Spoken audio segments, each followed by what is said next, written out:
Hey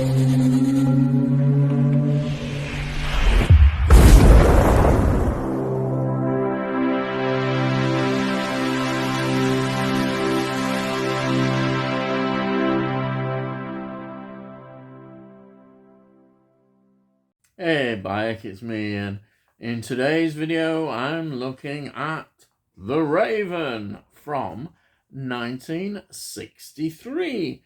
Now this is part of the 6 Gothic films of Vincent Price, Roger Corman collection, and this is interesting because this is really very different from all the other films in the collection, and it stands out for being in that way, and it's great to see. There's a lot going on in this film, and also a lot of the background and the making of it's just absolutely fascinating, and above all it's enjoyable and will put a smile on your face. Yes, because here we have a Gothic comedy horror. Yes, that's it. I've said that. And what a wonderful cast. And yeah, honestly, so let me get into it. It's 86 minutes long. On Rotten Tomatoes, they give it 83% because I think, though a lot of people perhaps were a bit reluctant, to admit they actually liked this. I think there is that. The public loved it. It was a big success in the box office. But you know what critics are like. And yes, I think it's definitely worth that, definitely. And today we just smile and really enjoy it. Yeah. The screenplay, once again, is by Richard Matheson, who, well, was given the task because it's based on a poem, not a story, a poem by Edgar Allan Poe. So he had to come up with something, and he did. And I think he thought it was a bit of a joke. So he wrote the script in that way, as a, he developed it in that way, and it worked so well. So that shows you what a great writer he was, that he was able to do that. And once again, it's produced and directed by Roger Corman, and it was shot in 15 days. Again, the turnover. But what is always interesting, and he talks about this in the extras, is that he always uses previous sets, and that's what he did. And then adding some new ones. So this has quite a big feel to it because it's using all the previous sets. And of course, you may recognize some scenes as well in there because he's not averse to showing some things that he's shown before, like, particularly by the sea, those shots, and incorporating them. He does a great job, absolutely fantastic. And it all adds to the feel of the film. You can't help but love it. So let's get into the cast. Yes, that's the important thing, because the cast is some cast. We have got Vincent Price playing Dr.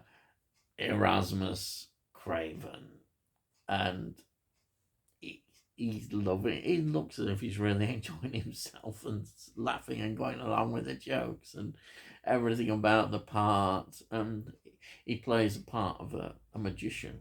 Yes, a proper magician. Yes, with the magic powers. Then we have the return of Peter Lorre playing Dr. Adolphus Bedlow, and he's another magician. And yes, and he's clearly just having a ball as well. Yeah, the way he plays the parts, you just can't argue. And then we've got a legend. We've got Boris Karloff. Yes, Boris Karloff plays Dr. Scarabus. You could say he's kind of the baddie in this film, if you say that. And of course, he's going along with it, but he's kind of playing it a bit more straighter than they are. It's sort of his training, I think, in terms of the way of the film, and he's excellent. I mean, he's a legend, as everybody knows, and he carried on working and working and working, and this is again, so you say, his latter part of his career, and he's just made so many great films, and here he is again, wonderful, absolutely wonderful. Then we've got Hazel Court playing Lenora Craven. She, of course, you might recognize. She was in The Curse of Frankenstein, the Hammer film from 1957. She was also in film The Premature Burial from 1962. She's really good film. And also, she was in the film that I talk about and love as The Mask of the Red Death, Roger Corman film from 1964, which starred, of course, Vincent Price. And she looks great. She plays her role as well in the same way. It's all there. It's funny. And then we've got Olive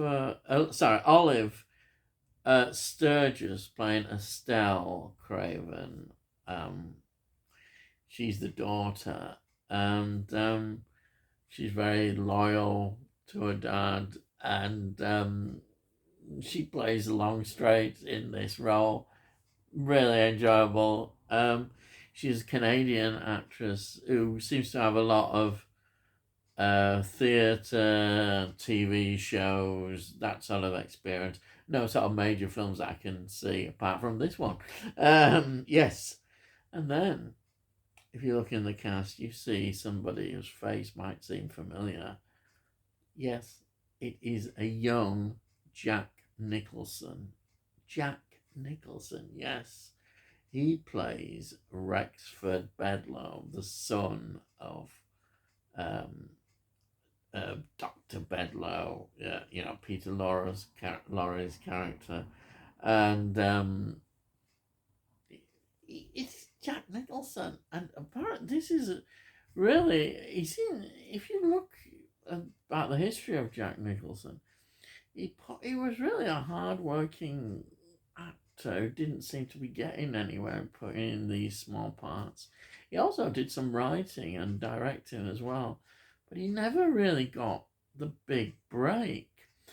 In fact, the big break really didn't come till 1969 with Easy Rider. And that wasn't the major starring role, but his supporting role really took the eye and people loved it. And it was that got his career really going, and as we know, but yeah, it just shows you that sometimes actors have to struggle quite a bit to get the roles that they want, and they have to just keep working hard and hoping that their break will come where they get something bigger. And it took him quite a while, but there we are. Yeah, Jack Nicholson in this film. Brilliant. Yes. So, what is this film about? Because, by heck, it's based on a poem. So, wow. Well, it's set in 1506. And the sorcerer, Dr. Erasmus Craven, Vincent Price character, he's been mourning the death of Lenora. Lenore, his love, has died, and he's still obsessed with her. 2 years later, he's still grieving, and he's got a picture, their portrait, and he's got sealed up in this sort of I suppose you call it a tomb, and he's there living with his daughter. They're mourning his death, but then a raven appears, and it turns out that this raven is in fact a transformed Dr. Bedloe. Oh, he has to help bring back to his normal self, and which he does, and we get a lot of funny things happening there when he's doing that, and the timing and just so funny. Anyhow, So he brings him back, and he says this happened to him, and it was all the fault of the evil Dr. Scarabus. Yes, Dr. Scarabus did this, and he basically wants his help to get back at him. And also, he mentions that he's seen Lenore at his castle, and rather skeptical, but he needs to invite, he needs to find out. So he's going to go along with him and check out this and see what's really going on. Now, and they also begin to experience some of his power when the coachman goes rather funny and starts attacking them. So they all blame it on, and his power's extending. So they go on this journey to his castle, and are joined by his daughter, Dr. Craven's daughter. That's Estelle. And then, of course, Dr. Bedlow's son happens to just pop up, like he would do. And that's Jack Nicholson's character, Rexford. So off they go then to the castle to confront this magician, this evil magician, played wonderfully by Boris Karloff. And that's how the story unravels. It's quite a simple story in many ways, but it's put together so well. The script, it works well. But of course, I say the script, but apparently this also, particularly Peter Lorre, did quite a bit of improvisation. And Boris Karloff wasn't always that pleased about that, I don't think. He was unprepared, but he was professional enough to go along with it.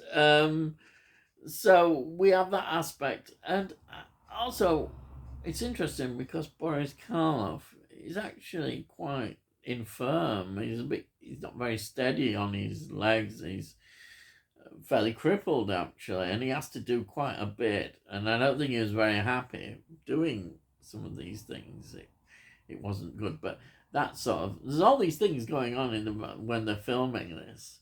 Don't forget, it was only filmed in 15 days, so there's a lot going on. And I don't think he liked deviations from the script, but they sometimes had to do that.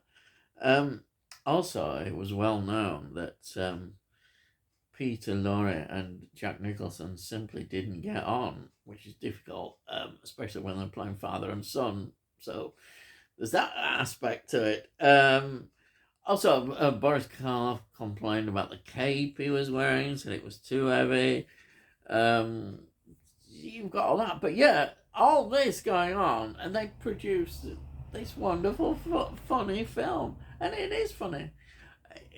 I think I like it because it's a total change of style, and it's something different, and it's great to see these actors performing it in this way, and you can't knock it. You cannot knock it.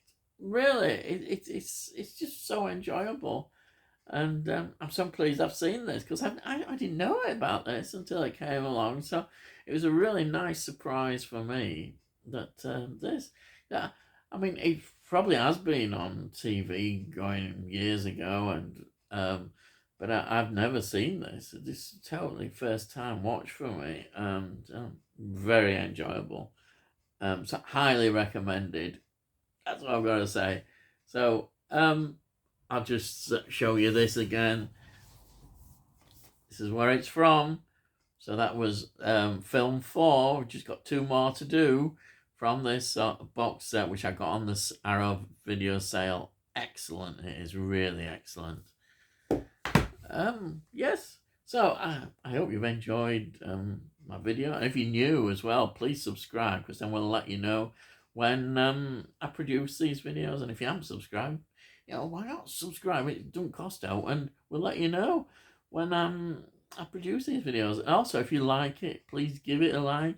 Helps with all algorithms and all that, which supposedly makes people think, oh, I'll try that, and they do, and they'll like it or they don't. Who knows? But anyway, if you like it, I say please give it a like, and it all costs no, so you can't say fairer than that nowadays.